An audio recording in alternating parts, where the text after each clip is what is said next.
culture, entertainment, sports, and everything in between. Ako po si Pauline Verzosa. At ako naman po si Lourd de Veyra, sabi ng isang, sabi natin, lawmaker na marami nakuha ang boto ng huling eleksyon. Sexual right or wonderful? Binoto natin, onyo, so serves us right. This is Afternoon Delight.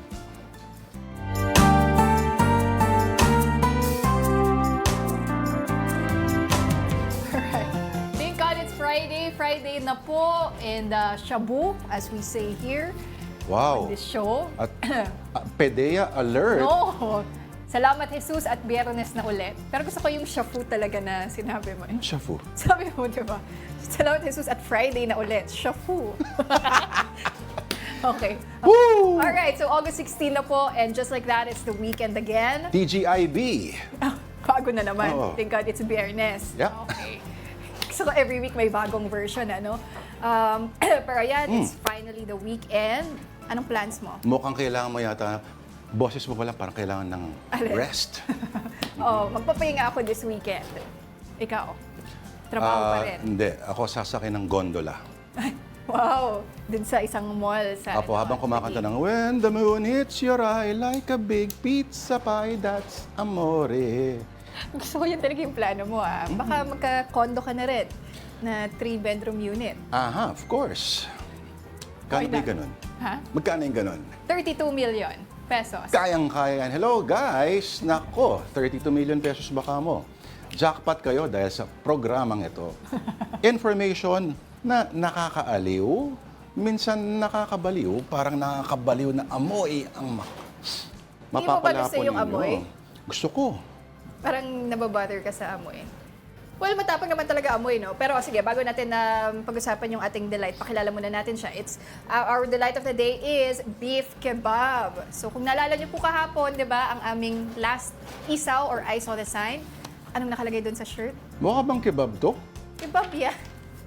Ano to eh? Ano tawag doon? Yung longa burger? Hindi. Chori burger?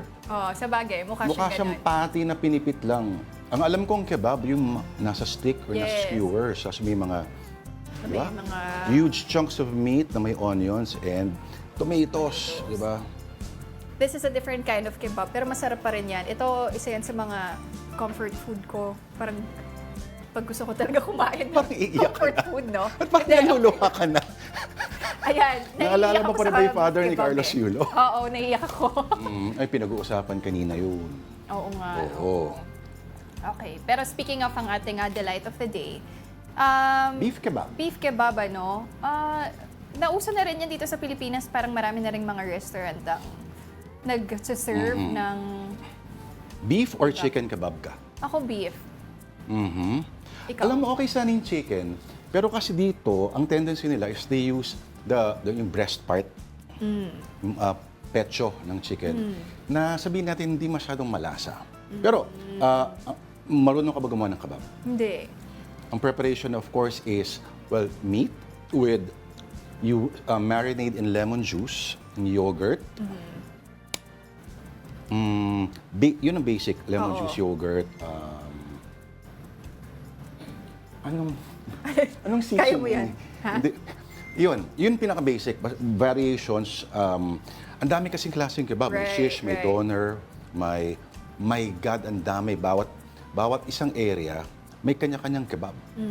Pero kebab nag-originate talaga sa... Well, This is Turkish, okay. yung area na yon, ano, at sinasabi, yung unang-una daw paraan ng pagluto ng kebab is, yung soldiers, Turkish soldiers daw, would cook the flesh of freshly hunted game or animals doon sa kanilang mga sword over fire. So, minsan magugulat ka na, di ba ginagawa ng iba na parang yung patty, inagano lang sa sword. Nagsistick siya tapos, galing, di ba? Ganun pala yun. Pero I guess itong variation ng beef kebab, kasi affordable ito eh. So yung sinasabi mong nasa stick na chunks talaga of beef or meat, eh mas mahal din kasi naman yun. Actually, So, itong brand na to, mas mahal siya. Wala lang siya sa stick kasi tinanggal. ganun Pero ba ibig yun? sabihin, Actually, matagal lang may mga ganyang klaseng, let's say, Persian food sa Pilipinas. Medyo tumagal lang yung panahon bago na-appreciate ng Pinoy, no? At kasabay ito ng yung mga ano yun, mga pearl milk, hindi pa milk tea, mga sago-sago, mga ganyan. Oo. Because of OFW. Because of OFW? OFWs, oo. Naalala ko noon sa food court ng SM Cubao, for the longest time, merong tindahan ng may shawarmahan doon. At makikita mo yung mga nagbebenta talaga. Talaga ano sila, galing ibang bansa. Pero makikita mo, walang bumibili. Pero ayan, no, pag kumakain ka ng kebab, good luck na lang po sa hininga nyo after. Hindi talaga pleasant, ano. Pero masarap. Toothbrush na lang po kayo. Si Donald Trump, parang si Donald Trump, may tic-tac sa nag-aambang sa iyo mamaya. Ikaw ba gusto mo rice or yung pita bread with ano? Ako, I prefer rice, lalo na yung may butter. Nako, oo. Diba? May extra butter pa ako eh. Pero yung fiancé ko, mas gusto niya yung pita bread. So, Actually, sa pinag-orderan na to, pwedeng pareho. pwede ba pareho? You can order extra. Tama. Kaso, grabe naman yun. Ang ano na nun, dami na nun. Kung nagtatrabaho ka sa construction, pasok na Sulit. pasok yan. May only din dito eh. Kung saan natin in-order to. Only, Only kebab. Only Come rice. on. Oo. 499. Kahit Ano? ilang ano pa. pag take out, Wala. Siyempre, kailangan mo kainin doon. bakit di ko alam yan? Hindi siya masyadong promoted. Pero pag tinanong mo dun sa waiter, meron silang. Baka may only. offer sila ay Carlos Yulo. Oo Only nga, kebab. baka naman. Abangan Alright. natin yan.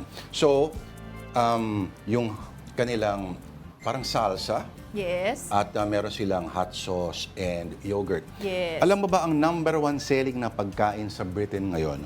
Or considered Britain's national dish?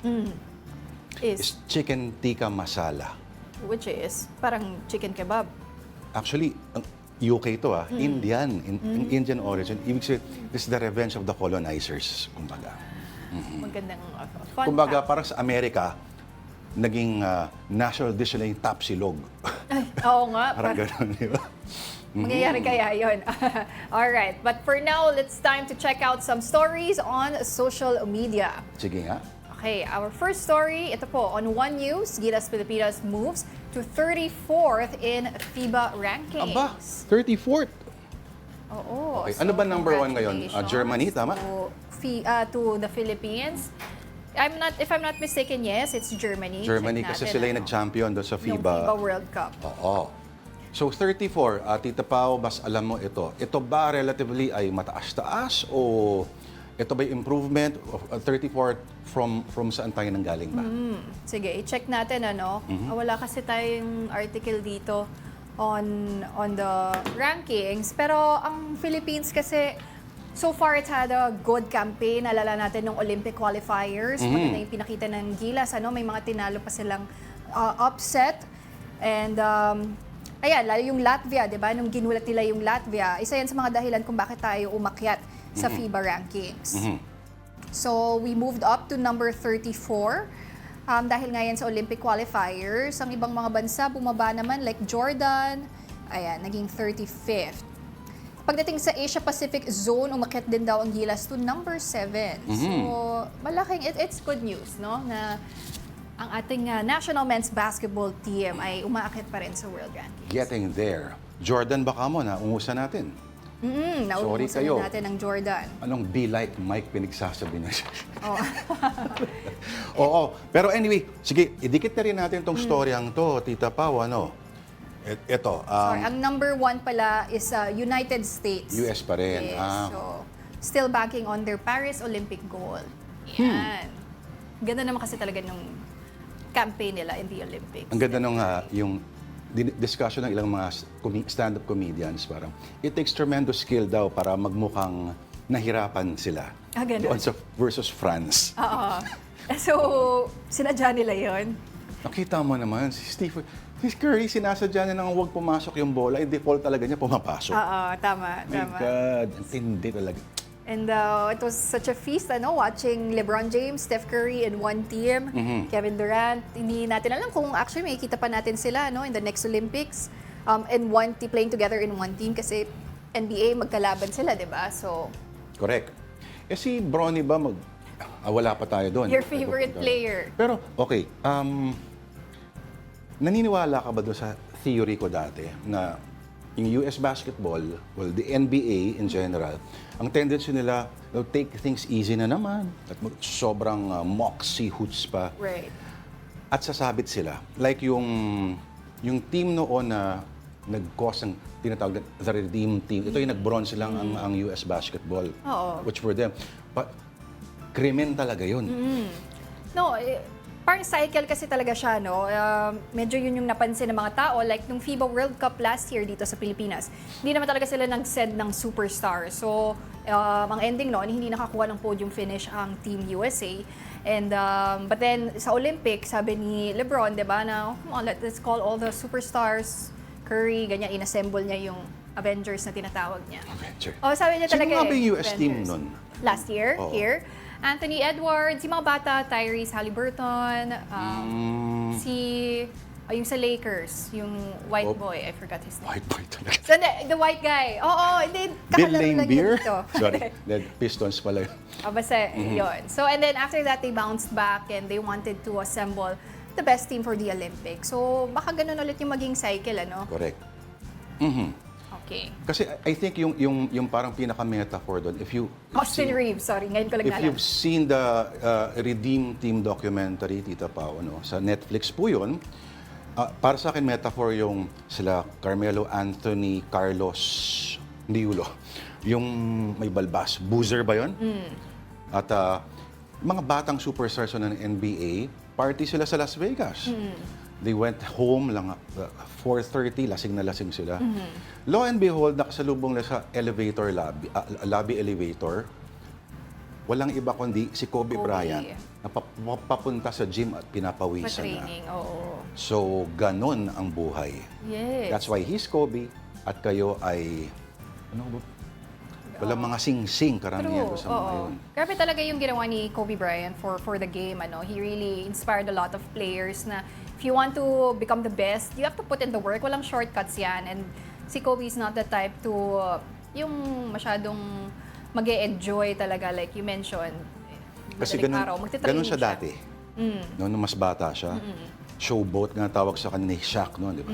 So makikita mo na yung maturity kasi noon ay yung disiplina. Ito, ewan ko, Tita Pao, na may isang event dati yung Nike sa Araneta, tapos si LeBron James may show.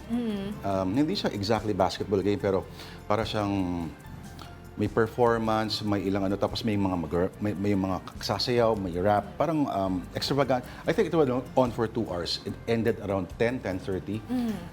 Alam mo sabi, bandang they're closing daw the stadium kasi magpa-practice pa si LeBron after magsushooting siya. Dito yan. Dito yan. Parang my God. Alam mo yon, pagod ka na magtrabaho. Magsushooting pa pagkatapos. So, huwag kayong magulat kung bakit nasusurpass yung mga records. Actually, kaya ganyan ako Pag umuwi ako, ipapractice ako mag-anchor. Ganon. Basta, hindi, joke lang. Okay. On the Philippine Star, PBA is set to offer 49 peso tickets for the opening of the Governor's Cup. Uy. For season 49 of the PBA ngayong linggo na po, August 49. 18. Ang ganda ng form. Sino tong si kuya natin na Si R.R. Pugoy ng PNP. Aba, ang ganda ng kanyang form, ng kanyang yung shooting form, ano? Of course. Opo, kasi kung ano-ano napapanood natin, pero yan yung tamang, kumbaga, shooting position ng kamay. Yung isa naka-support, yung isa ang tumutulak.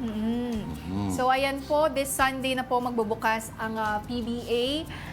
Magkakaroon po muna ng Leo Awards in the afternoon at 5 p.m. And then at 7:30 p.m. po, or 7 p.m. ba yan? O 7:30, ang Meralco at Magnolia ay magtatapat po sa Smart Araneta Coliseum. And tickets will be 49 pesos only. So sa mga fans po ng PBA dyan, ito na po yung time nyo makanood at makita yung inyong mga paboritong players. And exciting kasi itong Governor's Cup, marami ring new rules na ipapakilala ng PBA. Kasama na po dyan yung 4-point line na tinatawag. 4-point line! 4-point shot, 4-point line. Parang 27 feet from the ring. And that's counted as 4 points. So tingnan natin kung ilang mga players ang susubok niyan. Tita Pao, bigyan mo tansyahin lang natin. Let's say yung traditional 3-point rainbow area.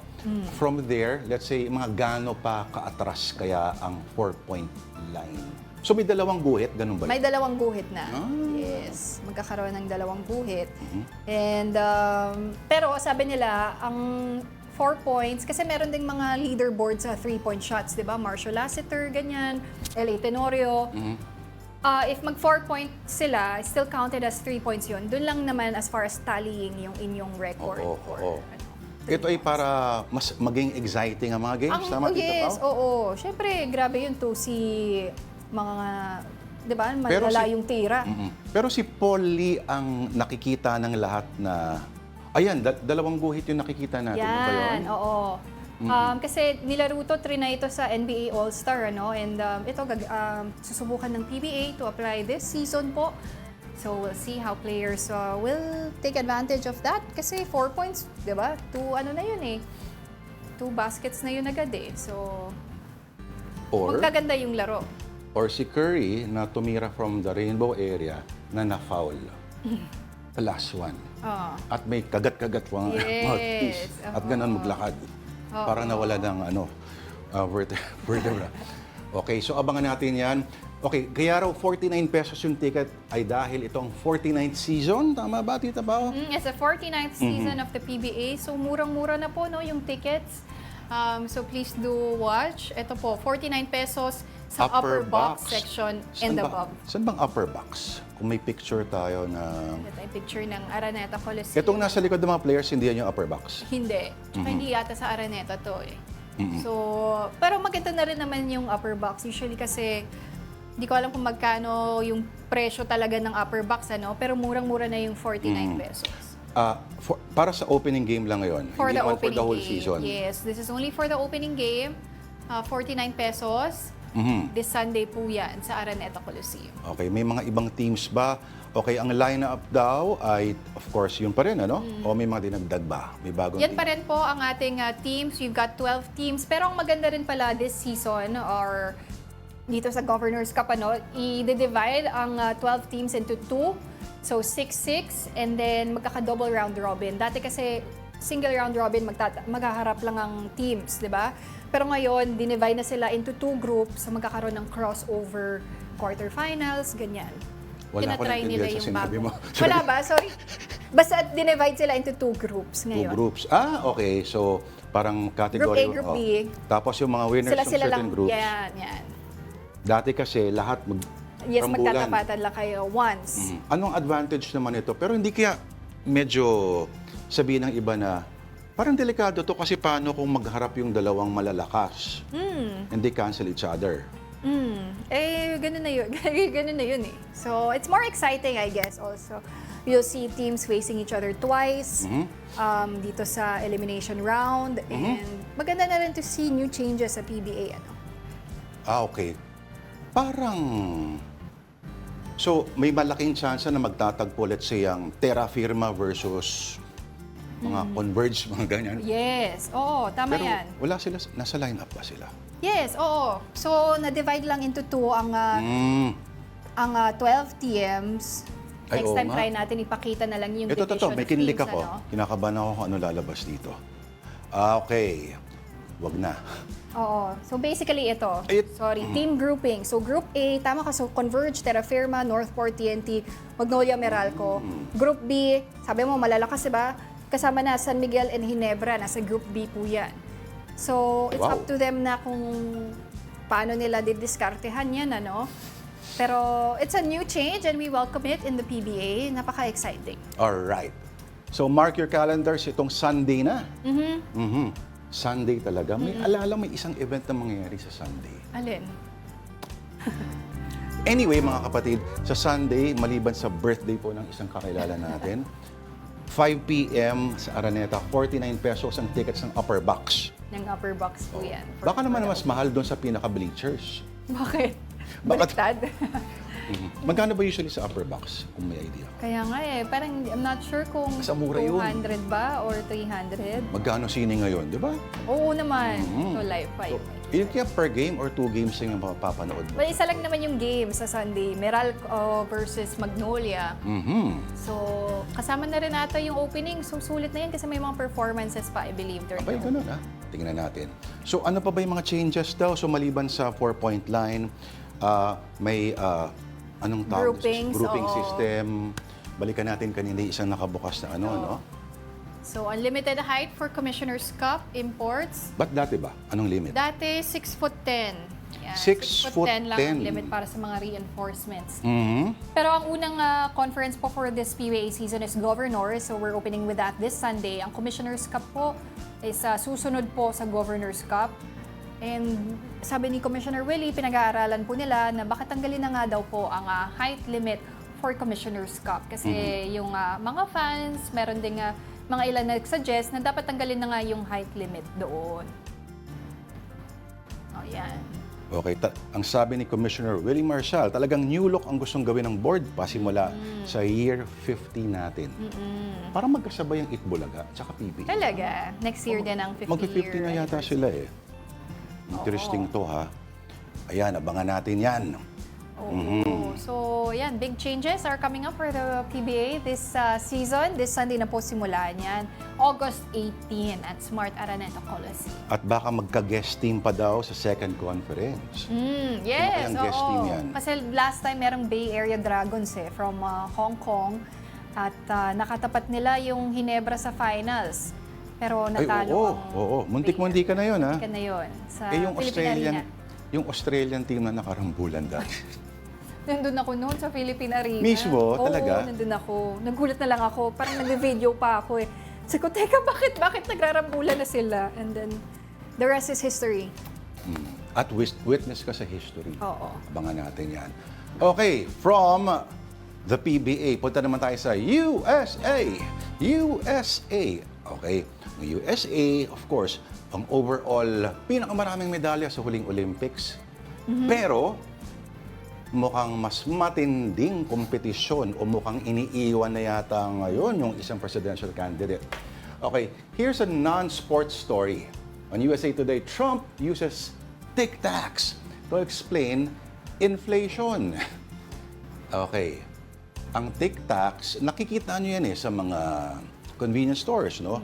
Ito yung mukhang ano ba tawag? Saan ba natin maihahambing ang tic-tacs? Maliliit na mints. Yeah. Sa States, pag binigyan ka niyo, sabihin natin kung hindi ka nakapagsipilyo or wala kang mouthwash, Oo. O baka tic-tacs. kumain ka ng kebab, magti-tiktak ka after. Oo, di ba? Oo. Ngayon, etong si Trump, para ipaliwanag kung ano rin inflation, which is yung bilis daw ng pagtaas ng presyo ng mga bilihin. Because of the smaller packaging. Oo.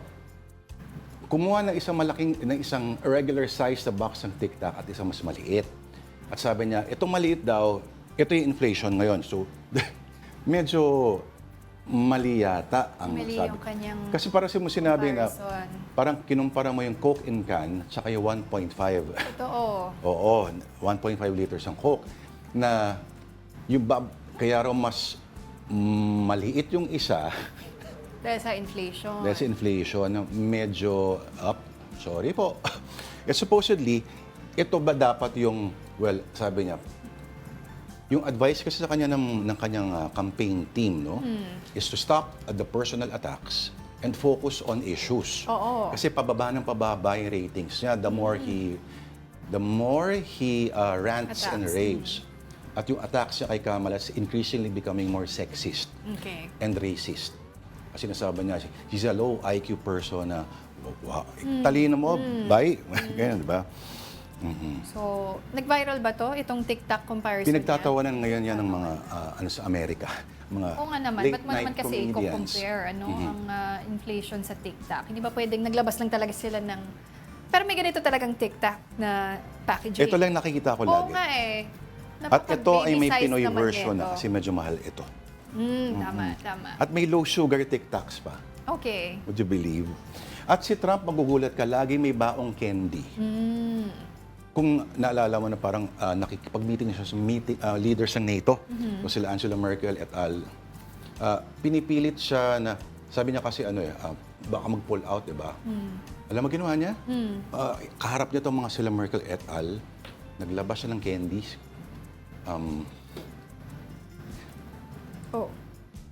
At iniwan niya, tumayo. Yun na yun? I-Google natin kung anong mga candies yun. Sige. Kalimutan ko na kasi. All right.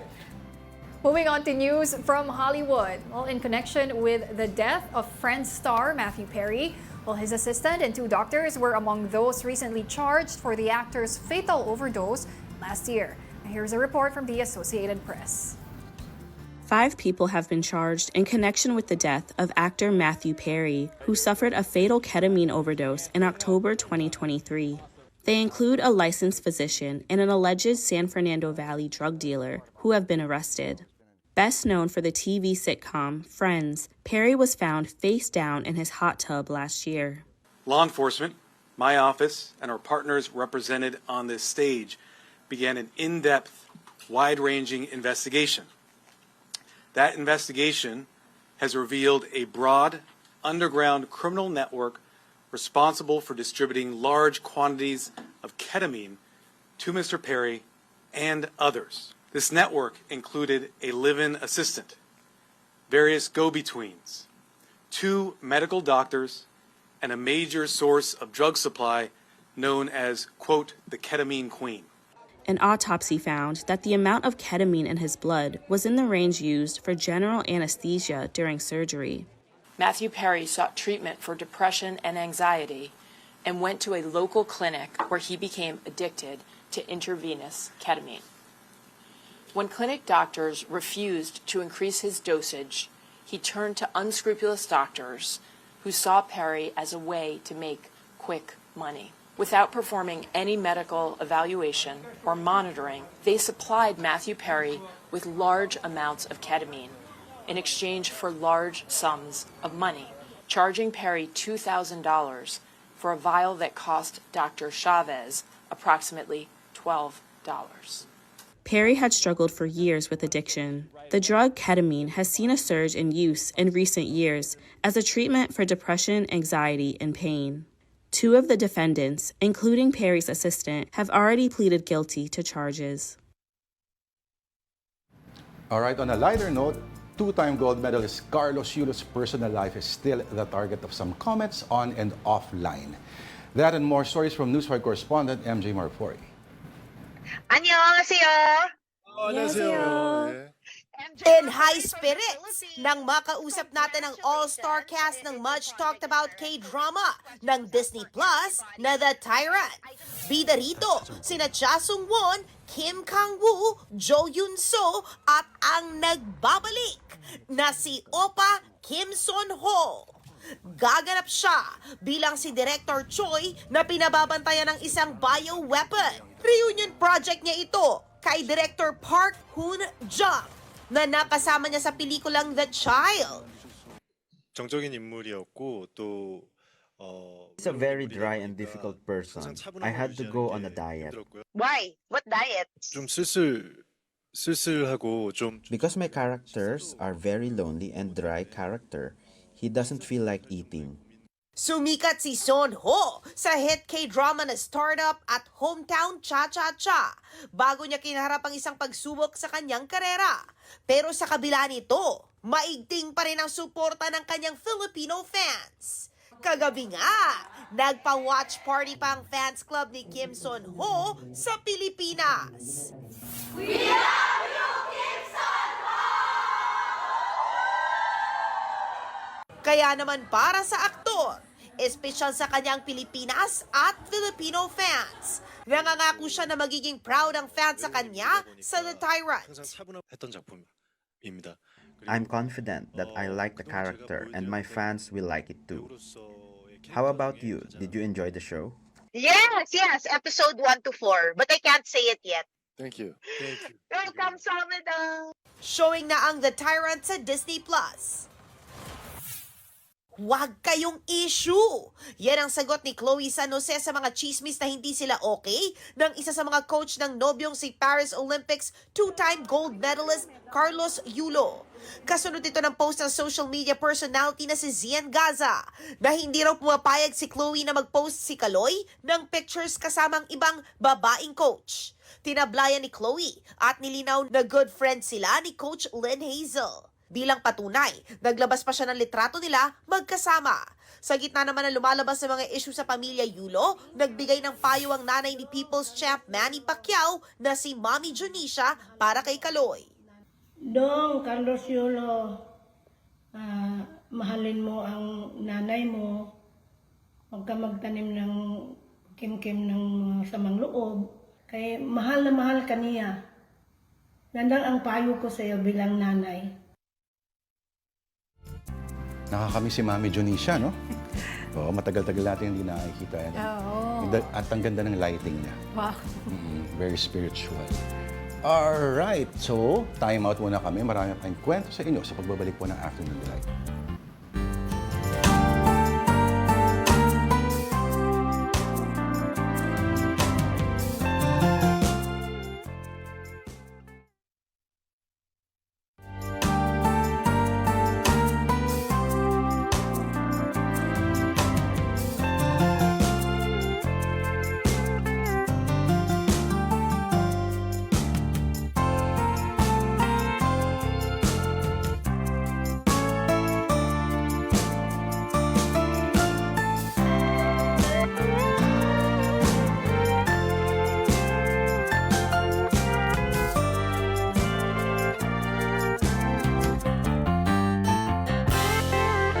Back, nagbabalik po ang Afternoon Delight dito po sa One News. Ako po si Lourd de Veyra. At ako naman po si Pauline Verzosa. Muli magandang hapon po.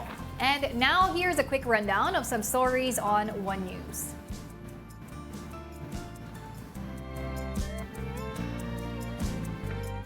The Supreme Court orders Malacanang, Congress, and other concerned agencies to answer a petition blocking the transfer of PhilHealth funds. Over a month ago, the Finance Department issued a circular ordering the state health insurer to return supposed excess funds of 89.9 billion pesos to the National Treasury.